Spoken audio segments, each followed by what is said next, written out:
தலைப்புச் செய்தி. தமிழகத்தின் பல்வேறு பகுதிகளில் பொங்கல் பரிசு தொகுப்பிற்கான டோக்கன் விநியோகம் செய்யப்பட்டு வருகிறது. கூடுதல் விவரங்களோடு இணைகிறார் நமது செய்தியாளர் துரை வெங்கடேஷ். வணக்கம் துரை வெங்கடேஷ். விவரம்.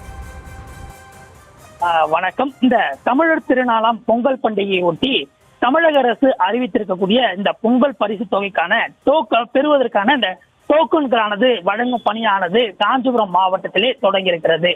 தமிழர் திருநாளாம் பொங்கல் பண்டிகையை ஒட்டி பொதுமக்கள் சிறப்பாக கொண்டாடும் வகையே தமிழக அரசினுடைய இந்த கூட்டுறவு துறை சார்பிலே இந்த குடும்ப அட்டைதாரர்களுக்கு இலவச பொங்கல் பெறுவதற்காக இலவச பொங்கல் டோக்கன் பொங்கல் அந்த பரிசு பொருட்களை பெறுவதற்காக இந்த பச்சரிசி, சர்க்கரை, கரும்பு உள்ளிட்ட பொருட்கள் வழங்குவது வழக்கம்.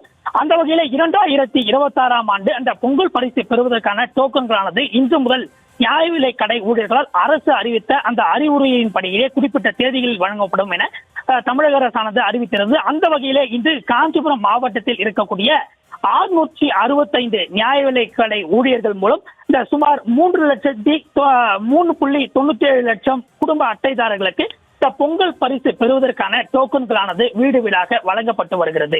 இதில் தேதி, நேரம் உள்ளிட்டவைகள் குறிப்பிடப்படுவதால் இந்த கூட்ட நெருக்கடி பொங்கல் தொகை அந்த பரிசு பொருட்களை பெறுவதற்கு இந்த ஏதுவாக இருக்கும் என கூறப்படும் நிலையிலே இந்த நிலையில் இன்றும் நாளையும் இந்த மூத்த குடிமக்களுக்கான இந்த வீடுகள் தேடி பொருட்கள் வழங்கும் திட்டமும், அதே போன்று தாயுமானவர் திட்டத்தின் கீழ் இந்த பொருட்களானது காஞ்சிபுரம் மாவட்டத்திலே வழங்கப்பட்டு வரக்கூடிய நிலையிலே பொங்கல் பரிசான 1 கிலோ பச்சரிசி மற்றும் 1 கிலோ சர்க்கரை இன்றைய வழங்கப்படுவதால் பயனாளிகள் பெரும் மகிழ்ச்சியும் அடைந்திருக்கிறார்கள். விவரங்களுக்கு நன்றி துரை வெங்கடேஷ்.